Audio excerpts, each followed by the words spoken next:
Welcome back clean news. चलिए देखते हैं मध्य प्रदेश की 25 फटाफट बड़ी खबरों को।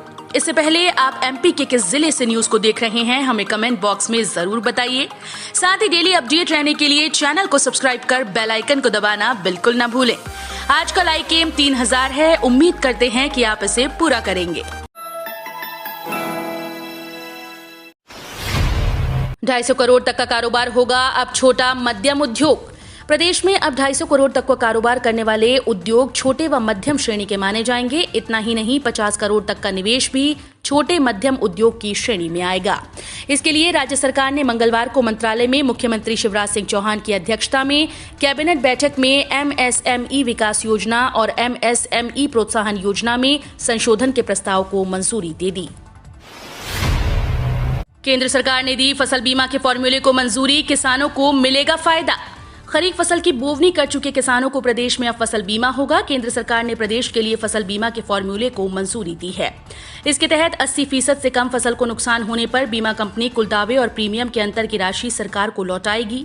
इसी तरह यदि नुकसान 110% से अधिक होता है तो दावे और प्रीमियम की अतिरिक्त राशि सरकार कंपनी को देगी। पिछले साल भी यही फॉर्मूला अपनाया गया था। मुख्यमंत्री शिवराज सिंह चौहान ने प्रधानमंत्री फसल बीमा के लिए इस फॉर्मूले को खरीफ और रबी फसलों के लिए लागू करने का अनुरोध किया था। बाढ़ से बेहाल मध्य प्रदेश, 1200 गांव डूबे, 6000 लोग बचाए, अब भी फंसे हैं 2000 लोग।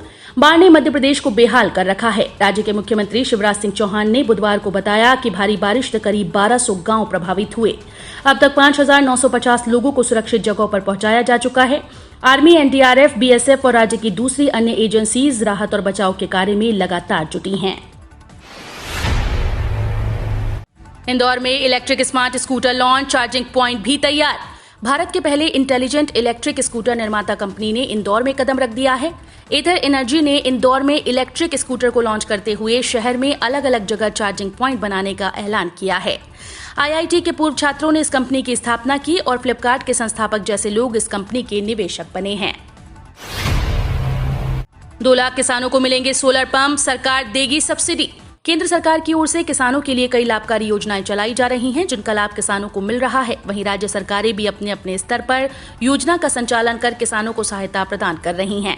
इसी क्रम में मध्य प्रदेश सरकार की ओर से किसानों के लिए सोलर पंप योजना चलाई जा रही है। हाल ही में इस योजना में राज्य सरकार की ओर से संशोधन किया गया और इसके बाद पुनः इस योजना को लागू कर दिया गया। किसानों से 2 लाख मीट्रिक टन मूंग खरीदेगी सरकार। इस बार मध्य प्रदेश में ग्रीष्मकालीन मूंग का बम्पर उत्पादन हुआ है। इसे देखते हुए राज्य सरकार ने केंद्र सरकार से दोबारा मूंग की न्यूनतम समर्थन मूल्य यानी एमएसपी पर खरीद की अनुमति मांगी है। मध्य प्रदेश के कृषि मंत्री श्री कमल पटेल ने कहा कि ग्रीष्मकालीन मूंग किसानों से समर्थन मूल्य पर खरीदी जाएगी। जो भी आर्थिक क्षति होगी उसकी भरपाई करने का काम सरकार करेगी। सीएम शिवराज सिंह ने कहा कि शिवपुरी, श्योपुर में नदियों में लगातार जलस्तर कम हो रहा है, लेकिन खतरा अभी पूरी तरीके से टला नहीं। कई निचले इलाके हैं जहां अभी भी पानी भरा हुआ है। यदि बारिश नहीं होती तो जल्द ही इन क्षेत्रों का पानी उतर जाएगा। उन्होंने कहा कि सरकार की पहली प्राथमिकता सभी को सुरक्षित स्थान पर लाकर उनके रहने और खाने की व्यवस्था करना है। इंदौर, भोपाल में मेट्रो रेल की बाधाओं को जल्द दूर करें। भोपाल और इंदौर मेट्रो रेल परियोजना के कामों में आ रही बाधाओं को दूर करें और काम में गति लाएं। ये निर्देश मुख्यमंत्री शिवराज सिंह चौहान ने दिए। वे मंगलवार को मंत्रालय में आत्मनिर्भर मध्य प्रदेश के रोड मैप के तहत गठित अधोसंरचना मंत्री समूह की बैठक को संबोधित कर रहे थे। उन्होंने कहा कि अधोसंरचना के क्षेत्र में महत्वपूर्ण कामों को शामिल किया गया है। सिंधिया से मुलाकात कर सांसद ने की नया टर्मिनल बनाने की मांग। सांसद शंकर लालवानी ने केंद्रीय नागरिक उड्डयन मंत्री ज्योतिरादित्य सिंधिया से मुलाकात कर इंदौर के लिए हवाई सुविधाएं बढ़ाने की मांग की है, जिसमें देवी अहिल्याबाई होलकर अंतर्राष्ट्रीय एयरपोर्ट पर नया टर्मिनल बनाने की मांग शामिल है। इंदौर एयरपोर्ट की कुल क्षमता 40 लाख यात्रियों की है। कोविड के पहले इंदौर एयरपोर्ट से 32 लाख यात्री प्रतिवर्ष उड़ान भर रहे थे और जल्द ही यहां से 50 लाख यात्री एयरपोर्ट का इस्तेमाल करेंगे। ऐसे में नया टर्मिनल बनाना जरूरी है। बारिश के कारण एमपी से चलने वाली कई ट्रेन रद्द, कुछ का बदला रूट।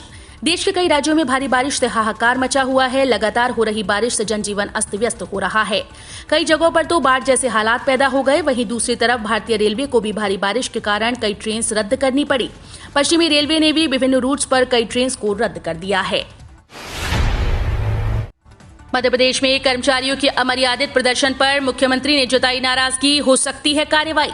विभिन्न मांगों को लेकर आंदोलन कर रहे कर्मचारियों के द्वारा अमर्यादित यानी कि अर्धनग्न प्रदर्शन पर मुख्यमंत्री शिवराज सिंह चौहान ने नाराजगी जाहिर की। कैबिनेट बैठक के दौरान उन्होंने कहा कि शासकीय सेवा से जुड़े व्यक्तियों से इस तरह के आचरण की उम्मीद नहीं की जाती है। अनुशासनहीनता को बर्दाश्त नहीं किया जाएगा। उन्होंने अधिकारियों को ऐसे प्रदर्शन को अनुशासनहीनता के दायरे में लाने और सख्त कार्रवाई करने के निर्देश दिए। 3 पुल बहने की घटना को कमलनाथ ने बताया बेहद गंभीर, कहा उच्च स्तरीय जांच हो।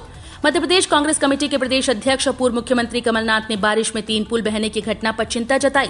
उन्होंने इसकी गुणवत्ता पर सवाल उठाते हुए उच्च स्तरीय जांच की मांग की है। कमलनाथ ने अपने ट्वीट संदेश में कहा कि प्रदेश के दतिया जिले में बारिश में रतनगढ़ लांच के बाद अब सनकुआ के पुल के बहने की स्थिति बेहद गंभीर व चिंताजनक है। कमलनाथ ने सवाल उठाया कि कुछ ही वर्षों पहले करोड़ों की लागत से बने ये पुल बारिश के पानी में पत्ते की तरह बह गए। ये कैसा निर्माण कार्य है। कोरोना के बाद अब डेंगू की दस्तक, स्वास्थ्य विभाग का अलर्ट।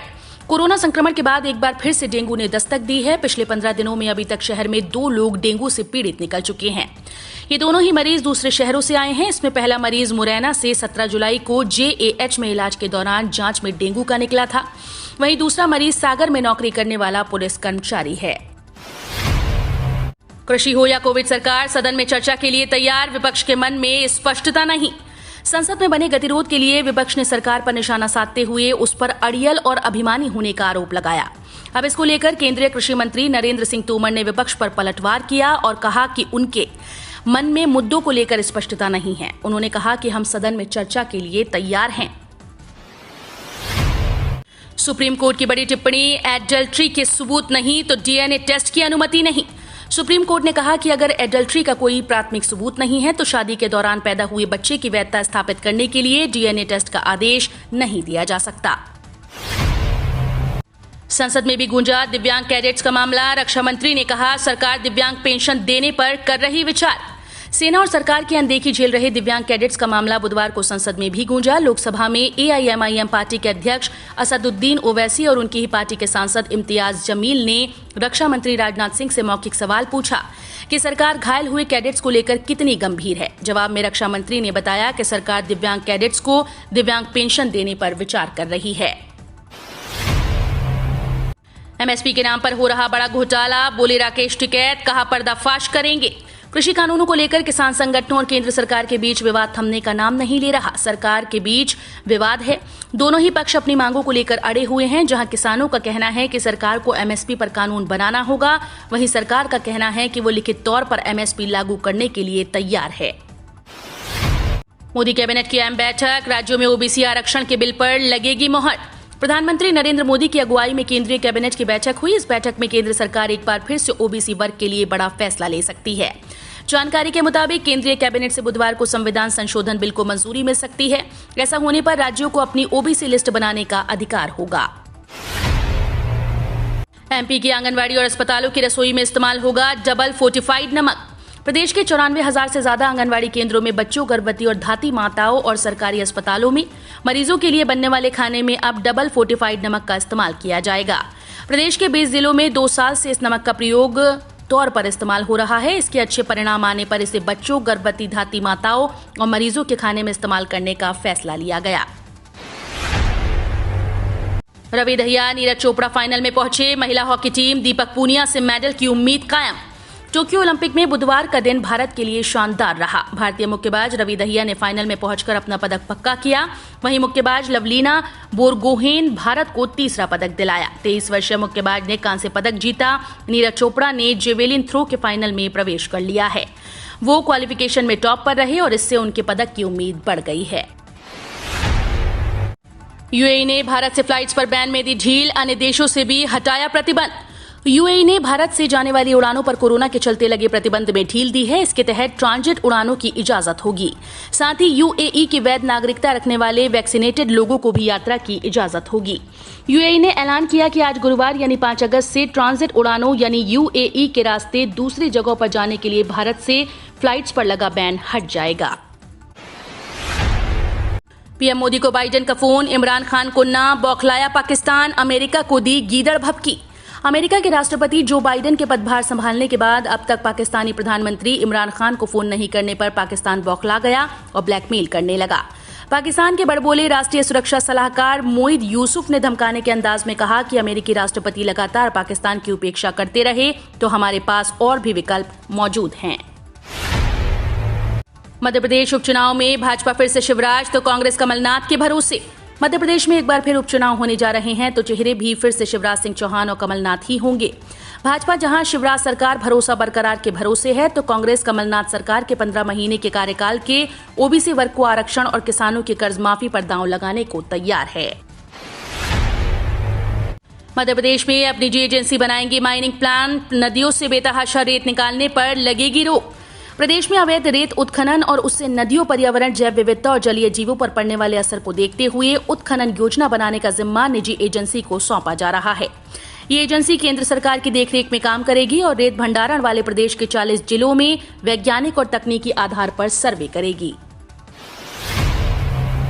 मध्य प्रदेश में फिर बढ़ रहा कोरोना, बचाव के लिए सतर्कता जरूरी। मुख्यमंत्री शिवराज सिंह चौहान ने कहा कि प्रदेश में कुल 71,103 टेस्ट किए गए, इसमें 28 पॉजिटिव आए। प्रदेश में पॉजिटिव आने की संख्या घटकर 6 तक हो गई थी। अब बढ़ते बढ़ते ये 28 तक पहुंच गई। दमोह में 15 और सागर में 7 पॉजिटिव केस आए। बुंदेलखंड में पॉजिटिव केस मिलना चिंता का विषय है। हम रोज ऐसे ही न्यूज लाते रहेंगे। आपने अभी तक क्लीन न्यूज एमपी को सब्सक्राइब नहीं किया है तो फटाफट सब्सक्राइब कर लें। साथ ही बेल आइकन को दबाना बिल्कुल ना भूलें ताकि कोई लेटेस्ट अपडेट मिस ना हो।